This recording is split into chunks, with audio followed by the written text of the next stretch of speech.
Guided power. Ellis Dresner moved through the gilded halls of the dust-strewn palace with the practiced ease of a man who belonged to every shadow and every whispered secret. Cloaked in the guise of a herald, he was far more than a messenger. He was the unseen hand that pulled strings behind the throne. Over the months, Ellis had meticulously built a web of spies and informants, servants who overheard gossip, disgruntled nobles hungry for leverage, and merchants eager to barter secrets for coin. Each thread tightened his grip on the court's hidden truths.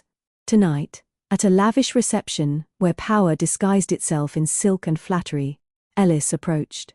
A prominent noble, a man known for his charm but burdened with dangerous indiscretions.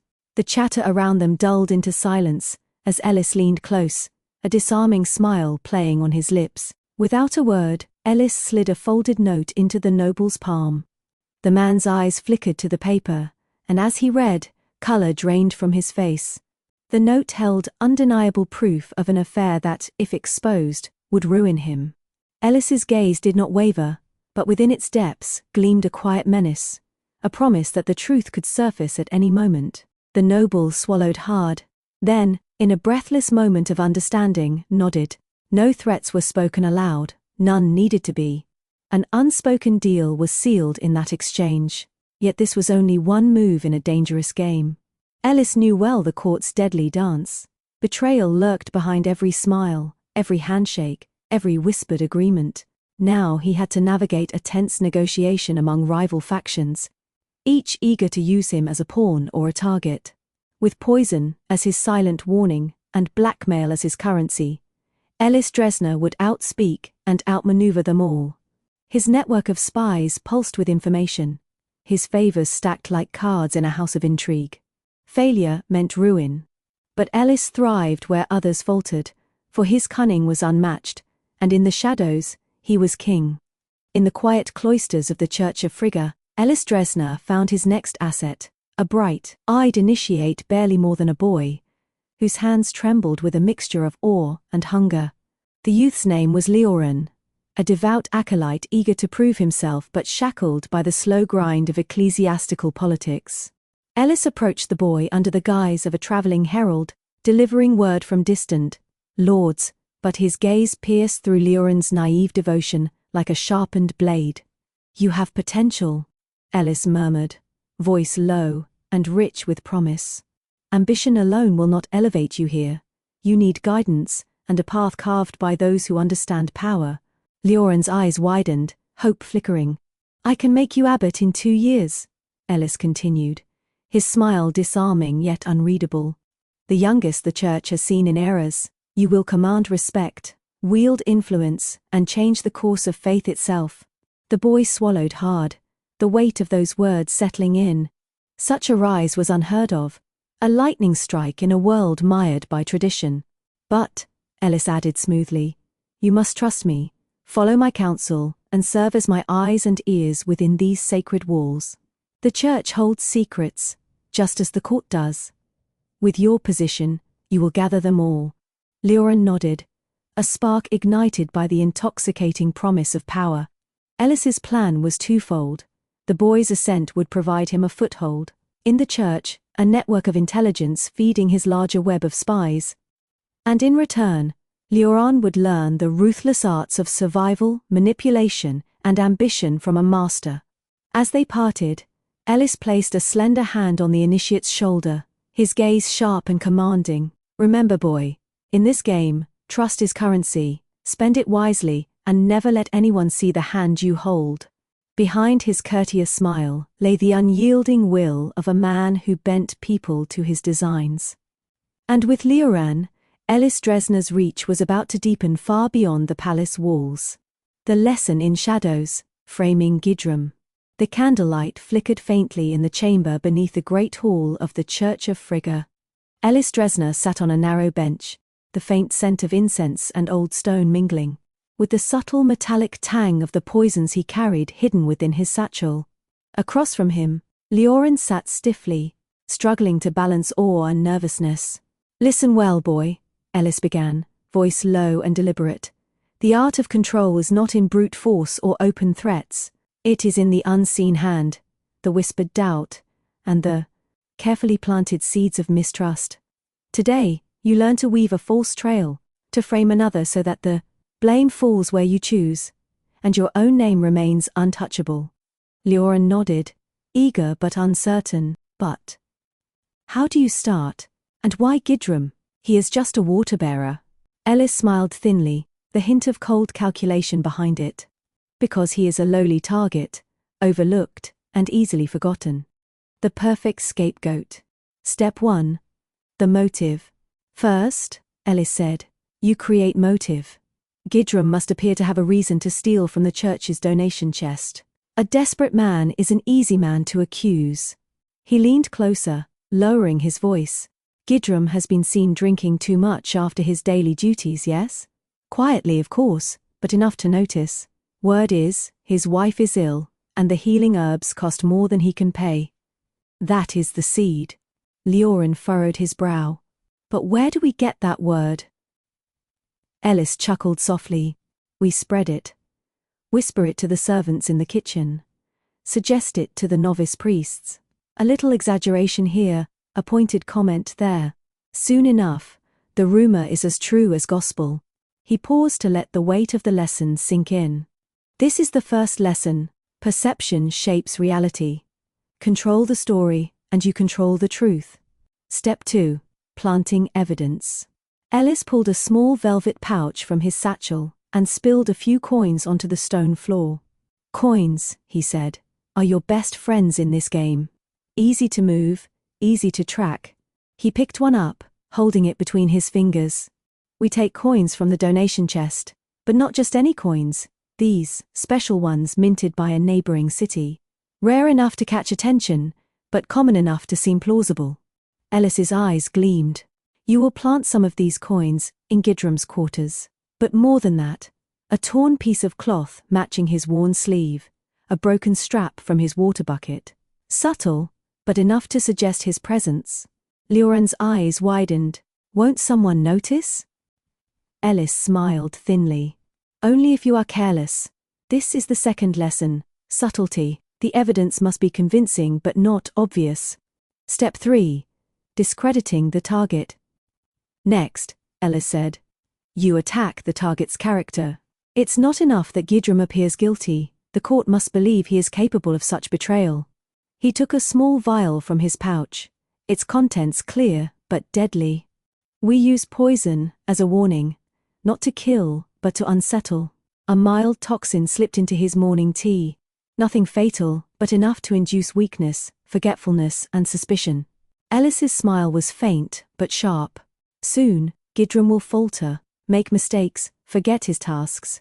The church's eyes will turn toward him, questioning his loyalty. Lioran swallowed nervously. Isn't that dangerous? Everything in this game is dangerous, Ellis said, but calculated risks win wars. Step 4. The false confession. Ellis stood and began pacing slowly, hands behind his back. Finally, we staged the confession. Gidram will be confronted, pressured, perhaps even threatened with punishment or exile. In his weakened state, he will break. Or so we orchestrate. He stopped and fixed Lioran with a piercing gaze. But the confession must be carefully controlled. You will prepare a written statement, dictated by us, signed or confirmed by witnesses loyal to our cause. It seals the narrative. Lioran's breath caught. But if it's forced?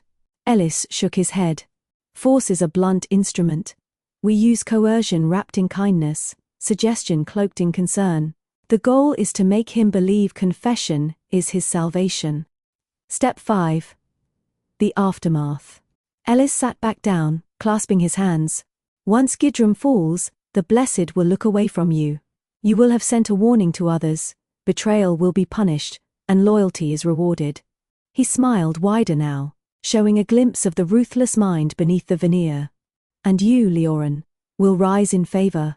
Your place will be secure, your influence growing. Lioran nodded slowly, the weight of the task settling over him. Ellis's final words were quiet but heavy. Remember, in this world, trust no one but yourself. Friends can be enemies, and enemies may yet serve your cause. Watch the shadows, learn the dance. Then, and only then, will you survive. Ellis's philosophy on power and control. Throughout the lesson, Ellis's tone was more than instructional. It was a revelation of his worldview. Power is a web. Ellis believes that control comes not from force alone, but from the intricate networks of influence, secrets, and favors. Each spy, each rumor, and each false accusation is a thread in that web. Perception is reality. By shaping what people believe, Ellis controls what they do. The truth is secondary to the story told. Patience and subtlety, a direct threat is easily deflected. Slow poison, whispered lies, and staged mistakes are far more effective. Fear and ambition as tools, the promise of power, like Ellis's promise to Leoran, and the threat of ruin like Gidrum's fall are both essential levers. Loyalty is conditional. Ellis's alliances are transactional. Trust is a tool, not a virtue. The Keeper. Aftermath, the fall of Gidrum and the rise of Leoran. The echo of footsteps faded into silence in the empty halls of the church of Frigga, where Gidrum once carried water and whispered prayers. His exile had been swift and unrelenting. Stripped of title and dignity, he became a ghost wandering from village to village. A preacher without a congregation, his name sullied by the shadow of theft. Meanwhile, within the church's highest chamber, a new figure took shape. Leoran, now 19. Months into Ellis Dresner's tutelage, stood at the threshold of his greatest triumph. Against all precedent, the youth was to be named abbot, the youngest in eras to rise so swiftly. The decision was not merely a reward for loyalty or ambition, but a calculated move by Ellis to solidify influence within the church's hierarchy. Leoran's ascension, the ceremony was solemn, but charged with an undercurrent of whispered anticipation. As Leoran knelt before the High Council, he felt the weight of Ellis's promise settle on his shoulders like a mantle woven from ambition and danger. Ellis watched from the shadows beyond the chamber doors, his expression unreadable but sharp as a blade. This was no innocent elevation, it was a cornerstone in a larger design. Leoran's voice, steady and confident, echoed through the chamber as he took his vows. He was no longer the wide-eyed initiate, but a man armed with secrets, manipulation, and a network forged in shadow. Manipulating the exile, Gidrum's new role. Far from the church's grand halls, Gidrum wandered the countryside, bitter yet not broken. His exile was a chain, but Ellis's mind saw it as a tether. One evening, beneath a twilight sky, painted with bruised purples and greys, Ellis found Gidrum near a dilapidated chapel on the edge of a forsaken village. The man's eyes were hollow but still flickered with a faint spark of faith. Ellis approached without fanfare, his voice calm and compelling. "Your exile need not be the end, Gidrum. You have purpose yet, if you choose to take it." With careful words and promises that edged between salvation and servitude, Ellis recruited Gidrum into a new enterprise, a false church built on charity and hope, designed to shelter orphans and the forgotten. But this was no act of mercy. The church was a front, a shadow network of loyal followers and spies, crafted to extend Ellis's reach far beyond the palace and cathedral. Gidrum, desperate for redemption and belonging, became a wandering preacher, a recruiter whose words were laced with subtle obligation. His exile transformed from punishment to instrument, a weapon wielded in Ellis's grand design. Ellis's next move, a far-off court. As Gidrum preached and Leoran governed, Ellis turned his gaze beyond the familiar stone walls of the church and the palace. His ambition stretched across mountains and seas to a distant court, one ripe with political fractures and eager for new alliances. A foothold there would mean more than influence, it would be a foothold into a new web of power, a second front for Ellis's silent war. With a map spread before him, dotted with known informants and secret passages, Ellis began to draft his approach, courtiers to charm, spies to bribe, and favors to demand. His plan was meticulous as always. He would present himself once more as a humble herald, a messenger of goodwill from the Margrave, while weaving secrets, debts, and alliances like threads in a tapestry. The web tightens. Back in the church of Frigga, Leoran's power grew. His decisions subtly shifted doctrine and governance, steering the institution ever closer to Ellis's will. Gidrum's sermons stirred hearts and minds, drawing the lost into Ellis's hidden fold. And far away, new whispers began to circle in the foreign court. Of a shadow broker skilled in promises and poison, whose reach was as long as the night. Ellis Dresner smiled quietly.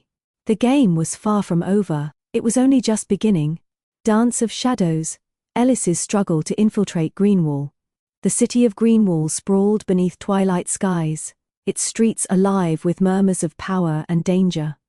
For Ellis Dresner, it was both a prize and a battlefield. The Red Cap Inn and the Silver Gauntlet stood like twin citadels of secrets. Hubs of influence where information was power, and power was currency. Ellis knew the stakes were high. To command the city's hidden currents, he had to infiltrate these bastions. But both were guarded by suspicion, as thick as the fog rolling off the river. First forays, testing the waters. Ellis began where all good players do. Observation. For several days, he frequented the bustling market squares, the taverns near the docks, and the shadowed corners of narrow lanes.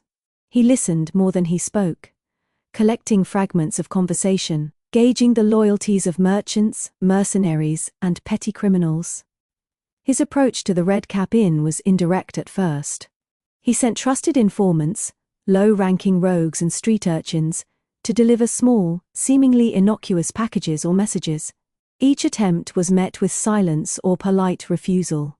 Gilly Schweister, the inn's proprietor, was notoriously cautious, a woman who trusted no one who did not bear her personal seal or an introduction from a known ally. Ellis recognized the wall of suspicion was not a matter of mere distrust, but of survival. The Red Cap Inn was a den of shadows, where any misstep meant death or exile. Similarly, on the opposite end of the city, Ellis sought contact with the Silver Gauntlet. Jason Whiteridge was a ghost, rumored to appear only when necessary, with eyes and ears everywhere. Attempts to communicate through intermediaries resulted in cryptic replies, hints of tests to prove loyalty or usefulness. Ellis was not welcome, but the Gauntlet was intrigued enough to respond, if only cautiously. Crafting a reputation, the first step toward trust. Ellis understood the first rule of infiltration: one does not simply demand entry, one earns it. Reputation was the coin of the realm. He began by orchestrating favors, small, calculated acts that demonstrated usefulness and discretion. Through back channels, Ellis arranged for timely accidental leaks to reach the ears of the Red Cap Inn's lower members. Rumors of a rival gang's planned shipment, misinformation about a city guard patrol, each carefully tailored to seem genuine, yet subtly advantageous to the inn's interests. Meanwhile, he sponsored a pair of discreet brawlers in a tavern fight designed to settle a debt owed to the Silver Gauntlet.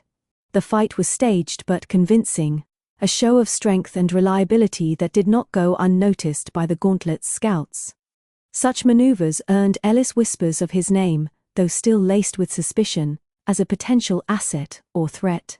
The discovery to be planting a useful secret. One evening, Ellis enacted a more daring stratagem. Using his network of petty thieves and informants, he discovered a stolen ledger from a merchant, reputed to have ties to a rival faction hostile to both the Red Cap Inn and the Silver Gauntlet. The ledger, found in a shadowy alleyway near the inn, contained cryptic entries hinting at upcoming deals and shipments. Ellis ensured the right eyes, trusted spies within the inn, were tipped off about the discovery without revealing its true origin. The effect was immediate. The Red Cap Inn's operatives scrambled to investigate, grateful for the lead and suspicious of rival factions.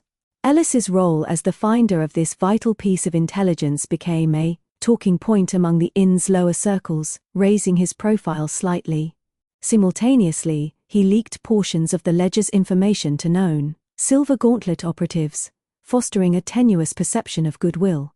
The poison chalice, an attempt at direct contact. With a small foothold gained, Ellis made his first overt approach to Gilly Schweister at the Red Cap Inn.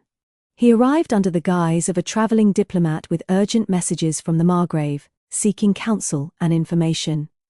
At the inn's dimly lit parlor, the air thick with smoke and whispered schemes, Ellis introduced himself with practiced charm. Gilly listened, eyes sharp and calculating. She probed his knowledge of the city, his intentions, and his connections. Ellis answered carefully, revealing just enough to pique interest, but withholding his true ambitions. However, Gilly was not easily swayed. After their brief meeting, she declined any formal alliance, warning Ellis that trust in Greenwall is paid in blood or favors. Ellis left, knowing he had passed a test but still stood outside the door. Jason Whiteridge's challenge, the Gauntlet's trial. Parallel to his attempts with the Red Cap, Ellis sought an audience with Jason Whiteridge. Communication came in riddles and coded messages, delivered by masked couriers. Jason's demands were clear. Prove your value. Ellis was tasked with retrieving a lost shipment of enchanted artifacts, stolen by a rogue faction, threatening the Gauntlet's control of local trade. Ellis dispatched his trusted agents and after weeks of careful tracking and negotiation, secured the return of the artifacts with minimal violence. The Gauntlet's acknowledgement came in the form of a veiled invitation to meet in a secure location, a guarded warehouse by the docks. At the meeting, Jason appeared cloaked and wary, questioning Ellis's motives. Ellis spoke with measured diplomacy, emphasizing mutual benefit and shared interest in stability and profit. Jason, impressed but not yet convinced, warned Ellis that any misstep would mean elimination. The web tightens, smaller wins, larger stakes. Though neither network fully accepted Ellis, his persistent maneuvers bore fruit. Low-level operatives in both the Red Cap Inn and Silver Gauntlet began passing him scraps of valuable intelligence, rival faction movements, corrupt officials' weaknesses, and shifts in merchant alliances. Ellis used these morsels to strengthen his standing, carefully feeding some information back to each faction, playing them subtly against one another without their knowledge. His greatest strength was invisibility. To both factions, he appeared a useful shadow, but not yet a threat. Setbacks and shadows. Despite progress, Ellis encountered roadblocks. Several of his agents were discovered and disappeared without trace, likely sacrificed to maintain the network's secrecy. Rumors circulated warning of an unknown herald manipulating threads behind the scenes. Ellis received veiled threats through intermediaries and found traps set to expose or ensnare him. But these dangers only hardened his resolve. He adapted by diversifying his methods, recruiting street urchins as informants, bribing mid-level courtiers for access, and using coded messages embedded in seemingly mundane correspondence. Patience, the longest game. Ellis's thoughts often drifted to Leoran and Gidram, their roles now vital in distant spheres. The slow, meticulous work in Greenwall was part of a larger strategy to build a multi-layered empire of influence. He understood that breaking fully into the Red Cap Inn and Silver Gauntlet would take time, skill, and sacrifice. For now, he was content to be a ghost in the machine, gathering strength, probing weaknesses, and awaiting the perfect moment to strike. The shadow moves forward. As Ellis sipped wine in a quiet tavern overlooking Greenwall's bustling harbour, a folded note was slipped beneath his cup. The handwriting was unfamiliar, but the message was clear. You are closer than you think. Keep your eyes open, a friend. Ellis's smile was cold, but pleased. The dance had only just begun.